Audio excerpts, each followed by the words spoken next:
Hey everyone, ready for a story that's like seriously epic and also kind of heartbreaking? Ooh, I love those. Lay it on me. Okay, so today we're doing a deep dive on Caesarion. Caesarion. Wait, like the son of Julius Caesar and Cleopatra? That's the one. We're going to unpack his whole life, which ended tragically, sadly. We're pulling from Caesarion, the tragic fate of Caesar's heir for this.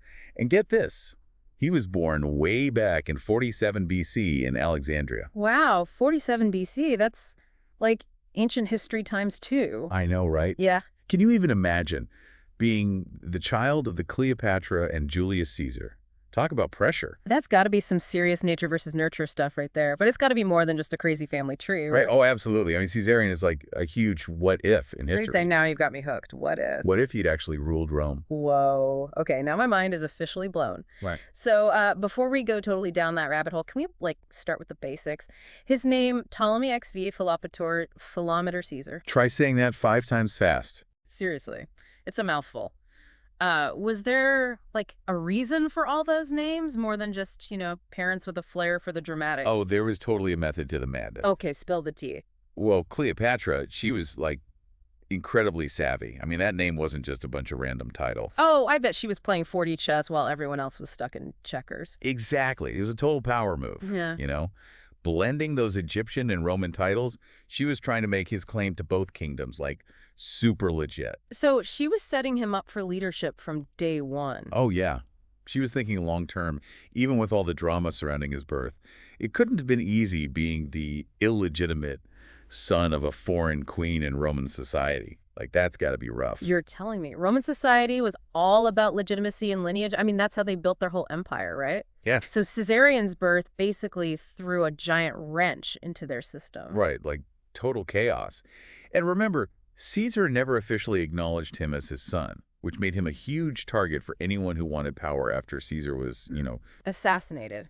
Yeah, we can say it. right, assassinated. It's brutal, but it's history.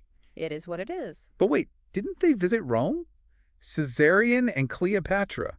I thought they were treated pretty well. Weren't there even, whispers about Caesar being his dad? There were definitely rumors, but nothing was ever officially confirmed. Ah, so that ambiguity just made things worse. 100%. It fueled the political firestorm. Caesar stayed quiet, never really addressed it, but Cleopatra, she was busy making sure Caesarion was getting the best education. He was learning all about both Egyptian and Greek traditions. So the kind of training fit for a king. Exactly. She was playing the long game, adapting her strategy as Roman politics shifted after Caesar's death. So picture it. Rome's basically imploding with political chaos. Yeah. And meanwhile, Cleopatra's over there, quietly prepping her son to, potentially take over. Talk about a power move. Right, but hold on, we got to talk about Octavian. Caesar's official heir. He had to be a major threat to Cleopatra's whole plan, right?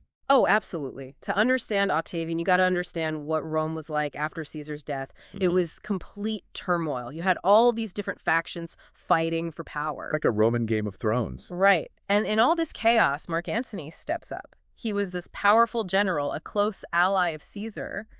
And he and Cleopatra, well, they formed a pretty powerful alliance. Both politically and romantically. You know it. But then you have Octavian, Caesar's grandnephew and adopted son. He's the one who gets named as Caesar's heir. So Octavian basically sees Caesarion as a threat, a direct challenge to his power, to the stability of Rome itself. So you've got Caesarion, this symbol of Roman and Egyptian power combined. And on the other side, you've got Octavian, the embarrassed politician who sees Caesarion as a roadblock to his own rise. It's like a real-life Shakespearean drama unfolding. And it all comes to a head at the Battle of Actium in 31 BC. This is like a massive naval showdown. It's Octavian on one side and Cleopatra and Mark Antony on the other. The future of the Roman world is literally hanging in the balance. And if I remember correctly, Octavian crushes them, right? Yeah. And that's when things go really, really bad for Caesarion. Yeah. Unfortunately, you're right. After they're defeated, Mark Antony, he takes his own life. Cleopatra, she's now a captive and she's desperate. She tries to negotiate with Octavian, begging him to spare her son Caesarion. She was willing to do anything to keep him alive. But Octavian wasn't really known for his mercy, was he? No, definitely not. He was ruthless. His advisors, they saw Caesarion as this living symbol of a rival lineage, of a potential leader for rebellion, They convinced Octavian that Caesarion had to be eliminated. So on August 10th, 30 BC, facing certain defeat and imprisonment, Cleopatra, she decides to end her own life, probably by snake venom. Wow. And not long after, Caesarion is executed. And just like that, the Ptolemaic dynasty is over. Gone. The end of an era. It's hard to even imagine a dynasty that had ruled for centuries ending like that. Last time we left off with, well, like a really brutal ending. Caesarion's execution, a dynasty falling apart. It's crazy how fast everything changed for Cleopatra and her son. Yeah, power can be pretty unpredictable, especially back then. You know, what really gets me is the what-if part of it all. Oh, here we go. I love the what-ifs. Like, what if Caesarion hadn't died? What if he had actually survived? How do you think history would have played out differently? Okay, you're speaking my language. Let's pretend we've got a time machine. We jump in, go back, and Caesarion escapes Octavian. What happens? Does he just, like, disappear? Or does he try to fight back? Disappearing. Not a chance. I mean, he'd be a symbol. You know, the living image of resistance to Roman rule, of Egyptian independence. Just being alive would have been a threat to Octavian. Okay, so no blending in. So then instead of becoming another Roman province, Egypt, they could have held on to their power, even become a problem for Rome. Could they have actually pulled that off? That's the big question, isn't it? Caesarion had this, like, unique heritage. Egyptian and Roman. Imagine him using that to rally the people who are loyal to the Ptolemies, maybe even teaming up with other kingdoms that weren't so fond of Roman expansion. Whoa, hold on. Picture this. Young Caesarion, right? He's grown up in the shadow of these legendary parents, and now he's going up against the entire might of Rome. That's like David and Goliath, but on a massive scale. It'd be epic. Seriously. But how could he actually win? What strategy would even give him a chance? Just being charismatic wouldn't be enough. He'd need to be smart, think strategically, both with the military and politically. Think about it. Building up a strong army, learning from the Romans themselves, making alliances with powerful neighbors like Parthia, using his family connections to get support within Rome. It'd be tricky, for sure, but not impossible. Okay, I see what you mean. But even with a brilliant strategy, wouldn't he still be up against, like, the biggest power in the world? Rome didn't exactly back down from a fight. That's true. But they weren't unbeatable. Rome was always stretching itself thin, and a well-organized resistance could really cause them problems, especially if it was led by someone like Caesarion. And don't forget, that connection to Julius Caesar, that would have given him an edge. Some Roman factions might even have sided with him. So instead of this giant Roman Empire controlling everything, we might have seen a world where Egypt was still a major player. How would that have changed the Mediterranean, the balance of power and all that? It's mind-blowing to even consider. Roman expansion might have been slowed down significantly. Yeah. Maybe Eastern powers like Egypt would have had more influence, even shaping Roman culture and politics. And the culture. Yeah. If Egypt had stayed independent, a big power in its own right, how would that have changed the world today? What do you think? The ripple effects would be huge. Just imagine the cultural exchange, Egyptian knowledge, their traditions in stuff like astronomy, math, medicine, architecture, all that could have kept developing and spreading, maybe influencing Europe in ways we can't even imagine. It could have been a totally different Renaissance, a different scientific revolution, even a different world religion. It's crazy how one life, one what-if like this, could change the course of history. Makes you realize how fragile power really is, and how decisions made by just a few people can shape entire empires. Totally. And that's why I love exploring these alternative histories. It's not about rewriting the past. It's about understanding how we got to where we are and considering those paths not taken. Okay, so we've talked a lot about Caesarion, but what about his half-siblings? The kids Cleopatra had with Mark Antony, what happened to them after Actium, after their parents' defeat? So last time we were talking about those kids, those half-siblings that Cleopatra had with Mark Antony. What happened to them, after Actium, after their parents? Yeah, their fates, they're pretty interesting. It's like a mix of tragedy, but there's also a little bit of hope in there, too.